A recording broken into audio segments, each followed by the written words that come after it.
అందరికీ నమస్కారం. నూతన సంవత్సర శుభాకాంక్షలు, సంక్రాంతి శుభాకాంక్షలు తెలుగు రాష్ట్ర ప్రజలకు, ప్రపంచంలో ఉన్న తెలుగువారందరికీ పేరు పేరున శుభాకాంక్షలు తెలియజేసుకుంటూ ఈరోజు 2024 నుంచి 2025లో మన ప్రభుత్వం ప్రతిష్టాత్మకంగా ప్రజలు మెచ్చిన ప్రభుత్వం, కూటమి ప్రభుత్వం అధికారంలోకి రావడం 20 నెలలు గడచడం, ఈ సంవత్సరంలో ఈ కూటమి ప్రభుత్వం ద్వారా జరిగినటువంటి ఒక అద్భుత విజయాలు ఈరోజు ప్రజల దగ్గర తీసుకువచ్చిన బాధ్యత ప్రతి కార్యకర్త, నాయకుడు అందరి మీద కూడా ఉన్నది. అందులో భాగంగానే ఈరోజు కొంత సమాచారం మీకు తెలియజేస్తున్నాం. ఈరోజు కూటమి ప్రభుత్వం వచ్చిన తర్వాత మొట్టమొదట సూపర్ 6 ప్రోగ్రామ్ అనేటువంటి ఒక వినూత్నమైన పథకాన్ని ఎన్నికల్లో భాగంగా హామీ ఇవ్వడం, ఆ హామీలో మేరకే ఈరోజు ప్రభుత్వం ఏర్పడిన తర్వాత దాని అమలు జరిపే శ్రీకారం చుట్టడం, మొదటి సంతకం డిఎస్సి, మెగా డిఎస్సిని తీసుకురావడం, మొదటి సంతకం తర్వాత రైతు భరోసా కార్యక్రమాన్ని, ఎన్టీఆర్ రైతు భరోసా కార్యక్రమం తీసుకురావడం, ఎన్టీఆర్ పెన్షన్ పథకాన్ని తీసుకురావడం, ఇలాంటి ఎన్నో వినూత్నమైన పథకాలన్నీ కూడా సూపర్ 6లో తీసుకురావడం జరిగింది. అందులో భాగంగానే ఈరోజు తల్లికి వందనం పథకం ద్వారా సుమారుగా ఈరోజు 10,000 కోట్ల రూపాయలు వెచ్చించి ఈరోజు సుమారుగా 67 లక్షల మందికి ఈరోజు విద్యార్థులకు సాయం చేయడం జరిగింది. స్త్రీశక్తి పథకాన్ని ఆగస్టు 15లో ప్రారంభిస్తే ఇప్పటి వరకు కూడా సుమారుగా 3,25 లక్షల మంది ప్రయాణాలు, అంటే అంతమంది రాను పోను 3 కోట్ల మంది ప్రజలు ఈ యొక్క పథకాన్ని ఉపయోగించుకోవడం జరిగింది. అందుకు సుమారుగా 1,144 కోట్ల రూపాయలు కూడా ఈ పథకాన్ని కేటాయించడం జరిగింది. అలాగే దివ్యాంగులకు, అంటే ఎవరైతే దివ్యాంగులు ఉన్నారో వాళ్ళందరూ కూడా ఉచిత ప్రయాణ సౌకర్యం కల్పించడం, తర్వాత ఎక్కడికైనా సరే ఈ దివ్యాంగులకు ఎక్కడైనా రాష్ట్రంలో గతంలో పెన్షన్ అక్కడే తీసుకోవాలి, ఎక్కడైనా పెన్షన్ తీసుకునేటువంటి వెసులుబాటు కూడా ఈ ప్రభుత్వం కల్పించడం కూడా ఒక పెద్ద చారిత్రాత్మకమైన నిర్ణయం. అలాగే అన్నదాత సుఖీభవ పథకాన్ని 46 లక్షల మంది రైతులకు ఈరోజు తీసుకొని రావడం, ఈరోజు 5,300 కోట్ల రూపాయలు ఈ పథకాన్ని కేటాయించడం అనేది భారతదేశ చరిత్రలోనే ఒక పెద్ద రైతులకు పెద్ద వరమని కూడా చెప్పాలి. ఇది ఒక రైతులందరూ కూడా ఈ పథకం ద్వారా చాలా సంతోషంగా ఉన్నారు. అలాగే దీపం 2 ఏడాదికి 3 సిలిండర్ల డబ్బుల 2,664 కోట్ల రూపాయలు ఈ పథకాన్ని కేటాయించడం ద్వారా సుమారుగా 2 కోట్ల సిలిండర్లను కూడా ఈరోజు ఉచితంగా ఈ ప్రభుత్వం పంపిణీ చేయడం కూడా మహిళలు జీవితాల్లో వెలుగు నింపేటువంటి బృహత్తర కార్యక్రమం. అలాగే ఎన్టీఆర్ భరోసా ఇప్పటి వరకు ప్రపంచంలో ఎక్కడ కూడా ఇలాంటి పథకాన్ని ఎవరు తీసుకురాలేదు. ఈ పథకం ద్వారా సుమారుగా 50,000 కోట్ల రూపాయలు బడ్జెట్ అయితే ఒక్క సంవత్సరంలోనే 33,000 కోట్ల రూపాయలు ఈ పథకానికి ఖర్చు పెట్టడం, ఒక నెలకు సుమారుగా 2,750 కోట్ల రూపాయలు ఈ పథకానికి ప్రతి నెల కూడా ఇవ్వడం అనేది ఒక చాలా చరిత్ర. ఎందుకంటే ఈరోజు ఉన్నట్టు ఆంధ్రప్రదేశ్ ఆర్థిక పరిస్థితిని దృష్టిలో పెట్టుకుంటే ఈ 2,700 కోట్లు ఒక పథకానికి ఇవ్వడం అనేది చంద్రబాబు నాయుడు కూడా ప్రజలకు ఇచ్చిన మాట కోసం, కూటమి ప్రభుత్వం యొక్క దృఢ సంకల్పం కోసమే ఈ పథకాన్ని ముందుకు తీసుకుపోవడం, ఒక చరిత్రాత్మక నిర్ణయాన్ని తీసుకొని ఒక చరిత్ర ఈరోజు ఈ ప్రభుత్వం సృష్టించడం జరుగుతూ ఉంది. అలాగే మత్స్యకారులు, అంటే రాష్ట్రంలో విభిన్న ప్రాంతాల్లో ఉన్నాయి, అయితే ఇక్కడ శ్రీకాకుళం అక్కడ మత్స్యకార ప్రాంతాలు ఉన్నాయి. వాళ్ళు కూడా చాలా ఆ వృత్తిని నమ్ముకొని చాలా ప్రతి సంవత్సరం తుఫాన్లు రావడం, చాలా ఇబ్బంది పరిస్థితులు ఉన్నప్పుడు కూడా ఏడాదికి వాళ్ళకు, ఎందుకంటే ఎవరైతే దాని మీద నిలబడుతున్నారో వాళ్ళకి సంవత్సరానికి 20,000 రూపాయలు గ్రాడ్యుటీ కింద సుమారుగా 1,25,000 మందికి ఇచ్చు సుమారుగా 250 కోట్ల రూపాయలు కూడా ఈ సంవత్సరం పంపిణీ చేయడం జరిగింది. నేతన్నలకు ఉచిత 500 యూనిట్ల వరకు నేతన్నలకు 5 యూనిట్లు, తర్వాత చేనేతలకు మరమగ్గాలకు 200 యూనిట్లు ఉచిత విద్యుత్ కూడా ఇవ్వడం అనే పథకాన్ని కూడా శ్రీకారం చుట్టూ అమలు జరుపుతాం. ఇప్పుడు ఆన్గోయింగ్ పథకంగా ఉన్నది. ఆటో డ్రైవర్లకు ఏడాదికి సుమారుగా 15,000 రూపాయలు అనేటువంటి పథకం తీసుకోడు. మనమే పెనుగొండలో కూడా ప్రోగ్రాం జరగడం 2 వ్యక్తులకు ఇవ్వడం జరిగింది. దానికి సుమారుగా 430 కోట్ల రూపాయలు కూడా ఖర్చు పెట్టడం జరిగింది. అన్నా క్యాంటీన్ అనేది తెలుసు, ఒక గౌరవ మన ప్రియతమ నాయకుడు కీర్తిశేషులు నందమూరి తారక తెలుగు వారికి ఆరాధ్య ధ్యేయం. ఆ పథకాన్ని గత ప్రభుత్వం, చంద్రబాబు నాయుడు గారి ప్రభుత్వం అన్నా క్యాంటీన్, పేదవానికి అన్నం పెట్టేటువంటి పరిస్థితులు అన్నా క్యాంటీన్ తీసుకొస్తే వైఎస్ఆర్ ప్రభుత్వం జగన్మోహన్ రెడ్డి ఆ పథకాన్ని కూడా నీరుగార్చే పథకాన్ని రద్దు చేయడం అనేది చాలా దురదృష్టకరం. మళ్ళీ కుటుంబ ప్రభుత్వం వచ్చిన ఆ పథకాన్ని పునరుద్ధరించి ఈరోజు సుమారుగా 200 అన్నా క్యాంటీన్లు చేయడం, సుమారుగా 4 కోట్ల భోజనం, అంటే సుమారుగా 4 కోట్ల మంది ఇప్పటి వరకు రాష్ట్రంలో అన్నా క్యాంటీన్ ద్వారా భోజనాలు చేయడం జరిగింది. దానికోసమే సుమారుగా 400-500 కోట్ల రూపాయలు కూడా ఖర్చు పెట్టడం జరిగింది. తర్వాత అలాగే వివాదాలకు తావీయకుండా ఎస్సీ వర్గీకరణ, ఇది చాలా సంవత్సరాల నుంచి ఉన్నట్టు ఒక పెద్ద రాష్ట్రంలో ఉన్నటువంటి ఎస్సీలకు ఉన్నటువంటి సమస్యను రెండు వర్గాలకు కూడా న్యాయం చేస్తూ వర్గీకరణ కూడా ఈరోజు అందరికీ సమస్య లేకుండా ఈరోజుగా ఒక సమస్య లేకుండా ఈరోజు ఈ పథకాన్ని ఈ యొక్క స్కీమును కూడా తీసుకురావడం అనేది చాలా అందరూ ఎస్సీలందరూ కూడా చాలా సంతోషపడుతున్నారు. అలాగే ఈరోజు కూడా మన ఏడాదికి మైనార్టీ సంక్షేమం కోసం అంటే మనం మైనార్టీలు కూడా ఈ రాష్ట్రంలో భాగస్వామ్యం వాళ్ళు కూడా ముందుకు తీసుకువెళ్ళాలి. ఈ ప్రభుత్వంలో భాగస్వామ్యంగా ఉన్నారు కాబట్టి వాళ్ళను కూడా ఈ మైనార్టీలకు ఒక అండగా ఉండాలనే ఉద్దేశంతో ఈరోజు సుమారుగా 3,500 కోట్ల రూపాయలుగా మైనార్టీలు కేటాయించడం జరిగింది.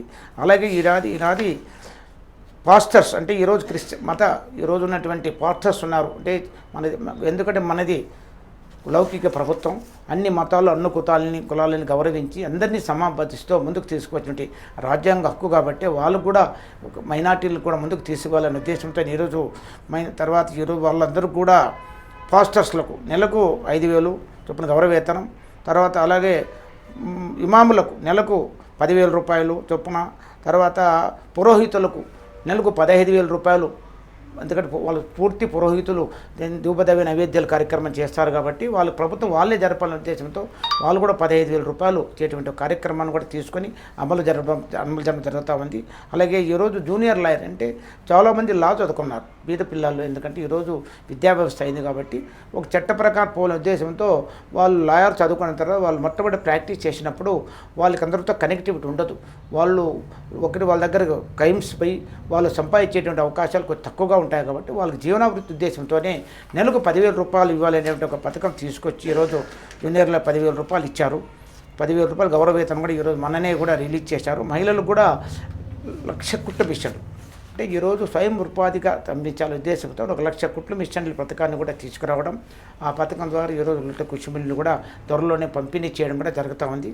అలాగే మెగా డిఎస్సి ముఖ్యమంత్రి తొలి సంతకం అంటే ఈరోజు భారతదేశ చరిత్రలో ఇప్పుడున్నటువంటి ఆర్థిక పరిస్థితుల్లో మెగా డిఎస్సి తొలి సంతకం ముఖ్యమంత్రి గారు చేసి 15,650 మందికి ఈరోజు ఉపాధ్యాయులు ఎన్నిక చేయడం, అది తక్కువ పీరియడ్లోనే డిఎస్సిని కంప్లీట్ చేసి ఈరోజు ఉపాధ్యాయులకు పోస్టింగ్ ఇచ్చి వాళ్ళు ఈరోజు పాఠశాలలో పనిచేసేటువంటి ఒక వినూత్నమైన పథకాన్ని ఈరోజు రాష్ట్రంలో అమలు జరపడం అనేది చాలా ఒక పెద్ద కార్యక్రమం.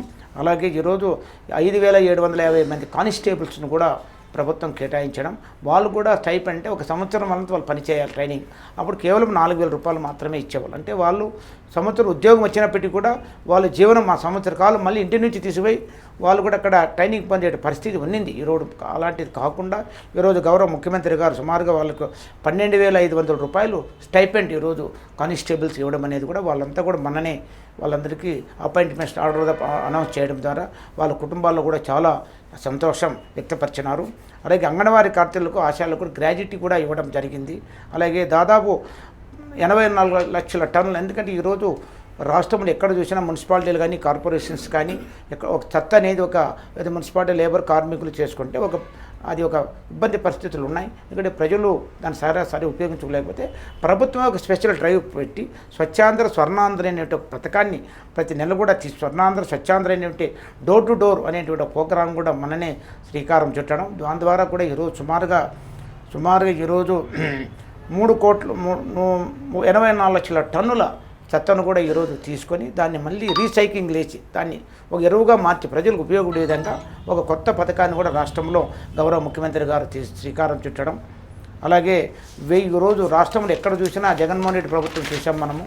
ఆ జగన్మోహన్ రెడ్డి ప్రభుత్వం రాష్ట్ర గుంతలమైన ఎక్కడ మనమంతా చూసాం, మనమందరూ బాధ్యతలే, ఎక్కడ చూసినా గుంతలు, ఎక్కడ ఆయన కేవలం నవరత్నాల పథకాన్ని తీసుకెళ్ళాడు తప్ప మిగతా అన్ని రంగాల్ని నిర్వీర్యం చేసినట్టు జగన్మోహన్ రెడ్డి రాష్ట్ర ప్రభుత్వం వచ్చింది. మన ప్రభుత్వం ఏర్పడిన తర్వాత మళ్ళీ కూడా ఈ రోడ్లన్నీ కూడా గుంతలు పూడ్చే పథకాన్ని శీఘ్రంగా మొదలుపెట్టి 1,000 కోట్ల రూపాయలు ఎంత నిధులు ఇబ్బంది 1,000 కోట్ల రూపాయలు కేటాయించి ఈరోజు రాష్ట్రం గుంతలు లేని రాష్ట్రంగా ముఖ్యమంత్రి గారు శ్రీకారం చుట్టూ ఆ కార్యక్రమం కూడా 1,000 కోట్లు కేటాయించడం జరిగింది. అదే కాకుండా ఈరోజు ప్రతి గ్రామానికి కూడా ఈరోజు పంచాయతీరాజ్ శాఖ ద్వారా కొన్ని లక్షల కిలోమీటర్లు సీసీ రోడ్లు డ్రైన్స్ కూడా వేయడం జరుగుతూ ఉంది. అలాగే తర్వాత నియోజకవర్గాల్లో ఎంఎస్ఎంఈ పార్కులు అంటే ప్రతి ఒక్క నియోజకవర్గం కూడా ఒక industrial park main industrial park తీసుకొని వచ్చి అక్కడ అందరూ ఎవరైతే ఉత్సాహవంతులు ఉన్నారో వాళ్ళందరూ సామాన్య ప్రజల నుంచి ఒక పారిశ్రామికవేత్త తయారు చేయాలి, ప్రతి కుటుంబాన్ని కూడా ఒక ఎంటర్ప్రైజెస్ తయారు చేయలేటువంటి వినూత్న పథకాన్ని శ్రీకారం చుట్టడం. మన పెనుగొండలో కూడా గౌరవ మంత్రివర్యులు సబితమ్మ గారి ఆధ్వర్యంలో మననే భూమి పూజ చేసుకోవడం. తర్వాత ఆ పథకాన్ని కూడా ఈరోజు మన 5 కోట్ల రూపాయలు ఇస్తే రోడ్లకు డ్రైన్లకు దానంతా లెవెలింగ్ చేయడానికి 5 కోట్ల రూపాయలు కూడా మననే అందరూ సమక్షంలో భూమి పూజ కూడా చేసుకోవడం జరిగింది. ఈ పథకం ద్వారా పెనుగొండ నియోజకవర్గంలో పాటు రాష్ట్రంలో ప్రతి నియోజకవర్గంలో 175 నియోజకవర్గాల్లో కూడా ఇండస్ట్రీస్ ఎంతోమంది కొత్త వినూత్నమైన ఇండస్ట్రీలు వస్తాయి. ఆ ప్రాంతానికి అనుకూలమైన ఇండస్ట్రీల ద్వారా ఈ రాష్ట్రం అన్ని రంగాలు కూడా సమృద్ధి జరగడానికి ఒక పెద్ద వినూత్నమైన మార్పు. ఇది ఎక్కడ భారతదేశంలో ఎక్కడ కూడా జరగలేదు. కేవలం ఆంధ్రప్రదేశ్లోనే మన గౌరవ ముఖ్యమంత్రి గారు ఈ కూటమి ప్రభుత్వం ఈ పథకాన్ని తీసుకురావడం జరిగింది. లే కాకుండా విశాఖ మనమంతా తెలుసు, ప్రపంచమంతా గర్వించేటువంటి ఐటీ హబ్ గూగుల్ కంపెనీ అనేది సుమారుగా అది 2 లక్షల కోట్ల పెట్టుబడి, 2 లక్షల ఉద్యోగాలతో ప్రపంచంలోని అండర్ కేబుల్ అంటే ప్రపంచంగా సముద్రంలో కేబుల్ తీసుకొచ్చి కనెక్టివిటీ తీసుకొచ్చి ఒక హబ్గా తయారైపోతుంది. ఏ హబ్ అంటే ప్రపంచంలో ఎక్కడా లేని విధంగా అమెరికా తర్వాత సెకండ్ పెట్టుబడి ఉన్నటువంటి విశాఖలో ఈ గూగుల్ కంపెనీ పెట్టడం అనేది మన ఆంధ్రప్రదేశ్కి సువర్ణ అక్షరాలు. ఇది భారతదేశం అంతా కూడా మన గౌరవ మంత్రివర్యులైనటువంటి లోకేష్ బాబు గారి చొరవతో ఈ పథకం రావడం, ఇదంతా కూడా ఈ భారతదేశ యువత అంతా కూడా ఈ పథకాన్ని మీద ఈ యొక్క కార్యక్రమం మీద ఎంత ఉత్సాహం ఉన్నారు. ఎందుకంటే మనకు ఒక వెలుగు, రాష్ట్రానికి కొత్త వెలుగు వచ్చేటువంటి పరిస్థితి దీని ద్వారా జరుగుతుంది. అలాగే ఈరోజు తిరుమల సహా దేవాలయాలన్నిలో కూడా మార్పులు తీసుకొచ్చారు. తిరుమల వెంకటేశ్వర స్వామిలో ఈరోజు అక్కడ రకరకాల సమస్యలు ఉన్నాయి. ఇక్కడ అన్నిటిని సమగ్రంగా పరిశీలించి దేవాలయాలు అన్నింటికి మార్పులు తీసుకురావడం, అదే కాకుండా చాలా దేవాలయాలు అన్నదానాలు కూడా ఏర్పాటు చేసేటువంటి పథకాన్ని దేవాదాయ తిరుమల తిరుపతి దేవాదాయం ద్వారా ఇవన్నీ కూడా శ్రీకారం చుట్టడం జరిగింది. అదే కాకుండా భారతదేశంలో మొట్టమొదటిగా విశాఖలో యోగాంధ్ర అనేటువంటి ఒక పథకాన్ని, ఎందుకంటే ఈరోజు మనిషి రకరకాల సమస్యలతో మానసిక ఆందోళనలో ఉంటే ఇప్పుడున్నట్టు పరిస్థితులకు యోగా అంటే మానసికంగా ప్రశాంత పొందడానికి యోగా అనే కార్యక్రమం మన సనాతన ధర్మంలో, హిందూ ధర్మంలో భాగమైన యోగాని మళ్ళీ బయటికి తీసుకొచ్చి రాష్ట్ర మండల కేంద్రాల్లో, పంచాయతీ కేంద్రాల్లో, గ్రామస్థాయిలో నెల రోజులు అందరికీ వివిధ రూపాల్లో ట్రైనింగ్ ఇచ్చి ఒక మెగా ప్రాజెక్టుని విశాఖలో గౌరవ ప్రధానమంత్రి ఆధ్వర్యంలో యోగాంధ్ర అనేటువంటి పథకం మన ఆంధ్రప్రదేశ్లో సక్సెస్ చేయడం అనేది అది చాలా అద్భుతమైన కార్యక్రమం. దీనికి చాలా కోట్లాది మంది కూడా గౌరవ ముఖ్యమంత్రి చంద్రబాబు నాయుడు గారిని, డిప్యూటీ సీఎం గారిని, లోకేష్ బాబుని కూడా ప్రపంచమంతా కూడా దాని మీద హర్షాతిరేకలు వ్యక్తపరిచినారు. ఎందుకంటే అలాంటి ఒక పెద్ద ఇది ప్రజలకు సంబంధించినటువంటి మానసికమైన కార్యక్రమాన్ని అద్వితీయంగా ఈరోజు విశాఖలో మన ప్రభుత్వం నిర్వహించడం జరిగింది. ఇంకా ఈరోజు పీసీసీ విధానం అంటే చాలామంది జగన్మోహన్ రెడ్డి అది నవ్వాలో ఏడ్చాలో అర్థం కాని పరిస్థితి ఉంది. ఈరోజు మనమంతా చూస్తున్నాం. ఈరోజు మన దేశంలో, మన రాష్ట్రంలో మనకి ప్రభుత్వ మెడికల్ కాలేజీలు ఉన్నాయి, ప్రభుత్వమైనటువంటి హాస్పిటల్స్ ఉన్నాయి. ఇన్ని సంవత్సరాలు ఇంత బడ్జెట్ని ఈరోజు కూడా మన గవర్నమెంట్ హాస్పిటల్ పోవడానికి భయపడుతున్నాం. ఎందుకంటే అక్కడ మౌలిక వసతులు, అక్కడ ఉన్న డాక్టర్ల ఫెసిలిటీ ఆ ప్రభుత్వంలో అయితే ఈరోజు అదే ప్రైవేటీకరణలో ఉన్న హాస్పిటల్కి మనం పరిగెత్తిపోతున్నాం. ఎందుకంటే దేశంలో మారిన పరిస్థితులు, ఒకే ప్రభుత్వమే అన్ని హాస్పిటల్స్ని అన్ని కార్పొరేట్ సైజులో తీసుకోవడానికి అంత బడ్జెట్ మన దగ్గర లేదు. దానికి భారతదేశంలో ఒక వినూత్నమైనటువంటి పథకంగా కేంద్ర ప్రభుత్వం తీసుకొచ్చిన ప్రాజెక్ట్ అంటే ప్రైవేట్ పార్ట్నర్షిప్తో చేయడం ద్వారా ఆ యొక్క హాస్పిటల్స్ అన్నీ కూడా సమగ్ర అభివృద్ధి జరిగి ప్రజలకు నాణ్యమైనటువంటి మంచి అద్భుతమైనటువంటి వైద్యం కానీ అన్నీ అందజేయ పరిస్థితి ఈరోజు ఉన్నది. అది ప్రభుత్వం ద్వారా అన్ని ఫ్రీ సీట్లు ఉంటాయి, ఎక్కడా లేదు. ఒక మేనేజ్మెంట్ సీట్లు మాత్రమే, ఎన్ఆర్ఐ కోట మాత్రమే వాళ్ళకి ఎవరికైతే మా యొక్క మేనేజ్మెంట్కి ఉంటుందో తప్ప అన్ని సీట్లు కూడా వస్తాయి. ఎప్పుడైతే 2 సంవత్సరంలో మనకి మెడికల్ కాలేజ్ కంప్లీట్ అయిన తర్వాత అదనపు సీట్లు కూడా మనకు వచ్చే అవకాశం ఉంది. అదే ప్రభుత్వం ద్వారా మనం ఈ కాలేజీలను చేయాలంటే 10 సంవత్సరాలు పడుతుంది. ఆ 10 సంవత్సరాలు మెయింటెనెన్స్ చాలా ఇబ్బంది పరిస్థితి ఉంటుంది. కాబట్టి ఈ కేంద్ర ప్రభుత్వం తీసుకొచ్చినటువంటి ఒక పథకం ఇది. మననే ఈ ఎంపీలు గారు, వైఎస్ఆర్ ఎంపీలు కేంద్ర ప్రభుత్వం నిర్మలా సీతారామన్ దగ్గరికి పోతే ఆమె వీళ్ళందరినీ కూడా గడ్డిపెట్టి పంపించింది. ఏందయ్యా మీరు ఈరోజు ఇక్కడేటి మాట్లాడుతుంది, అక్కడోటి మాట్లాడుతుంది, ఏం రాజకీయాలు చేసే వేదిక లేదని ఆమె సుమారు వీళ్ళందరూ వార్నింగ్ ఇవ్వడం కూడా జరిగింది. అదంతా మన టీవీ మీడియా ద్వారా కూడా మనమంతా చూసాం. అదే కాకుండా 100 రోజుల్లోనే ఆంధ్రనీయ పథకాన్ని తీసుకురావడం, దగ్గర ఈరోజు 60 నుంచి 80 టీఎంసీలు లిఫ్ట్ ద్వారా రాయలసీమ ప్రాంతానికి నీళ్ళు ఇవ్వడం అనేది కూడా చాలా మన రైతులందరిలో కూడా చాలా సంతోషకరం. ఈరోజు మనమే మన ప్రాంతంలోనే చూస్తున్నాం, అన్ని చెరువులు కూడా ఈరోజు నిండి ఈరోజు చల్లాపల్లి చెరువు నిండింది, నాగలూరు చెరువు నిండింది, సోలేమిరి చెరువు అది నిండితే వృద్ధానికి పోతున్నాయి. అంటే పెద్ద చెరువులు ఇవన్నీ మనం ప్రత్యక్షంగా మన కళ్ళెదురు చూస్తున్నాం. అదేగా రాష్ట్ర ఈరోజు రాష్ట్ర సమగ్ర అభివృద్ధి చెందాలనేటువంటి ఒక పథకం ద్వారా ఈరోజు రాష్ట్ర అభివృద్ధికి డిజిటల్ గ్రేట్ అంటే డిజిటల్ గ్రోత్ అనేది వచ్చింది ఈరోజు. అంటే మనకున్నట్టు 6.7 4.7 గతంలో ఉంటే ఈరోజు 11.1 గ్రోత్ అనేది రాష్ట్రంలో ఈ ప్రభుత్వం వచ్చిన ద్వారా అభివృద్ధి జరిగిందంటే ఇదంతా ఈ గ్రోత్ని బట్టే అక్కడ దేశంలో మనకు ఒక అభివృద్ధి ఎలా జరుగుతుందని ఒక ఇండికేషన్ ఈరోజు మనం డబుల్ గ్రేట్ అనేది చాలా గ్రేటు. 10 లోపలే ఉన్నది, ఎప్పుడు 10 దాటలేదు. ఈరోజు 11.1 వరకు రాగలం జరిగింది. ఇల్లు లేని పేదలకు కూడా ఈ ప్రభుత్వం ఒక సమగ్ర గ్రామాల్లో అయితే 3 సెంట్లు, పట్టణాలు అయితే 2 సెంట్లు స్థలం ఇచ్చి అందరూ కూడా గృహ నిర్మాణం చేయాలనే పథకం ఉంది. ఇప్పుడైతే ఎవరైతే స్థలం ఉండి ఇల్లు లేని వారికి మొదటగా తీసుకొని ఇల్లు మంజూరు చేయడం జరిగింది. మన పెనుగొండ నియోజకవర్గంలో కూడా మన గౌరవ మంత్రివర్యులు సబితమ్మ గారు ఒక పెద్ద ప్రోగ్రాం జరపడం, అందరినీ సమగ్రంగా నియోజకవర్గ సర్వే చేసి ఒక పెద్ద ఎత్తున ఇళ్ళ గృహ నిర్మాణ కార్యక్రమం కూడా గౌరవ మంత్రివర్యులు మన నియోజకవర్గంలో ఏర్పాటు చేయడం, అదే రాష్ట్ర వ్యాప్తంగా ఈ పథకాన్ని ముందుకు తీసుకువెళ్తున్నారు. ఏది ఏమైనా 2027-28కి రాష్ట్రంలో ఇల్లు లేని వాళ్ళు అనేవాళ్ళు ఎవరు ఉండకూడదు అనేటువంటి ఒక దృఢ సంకల్పంతో మన గౌరవ ముఖ్యమంత్రి చంద్రబాబు నాయుడు కూడా దీనికోసం ప్రత్యేకమైనటువంటి విధంగా పనిచేస్తున్నారు.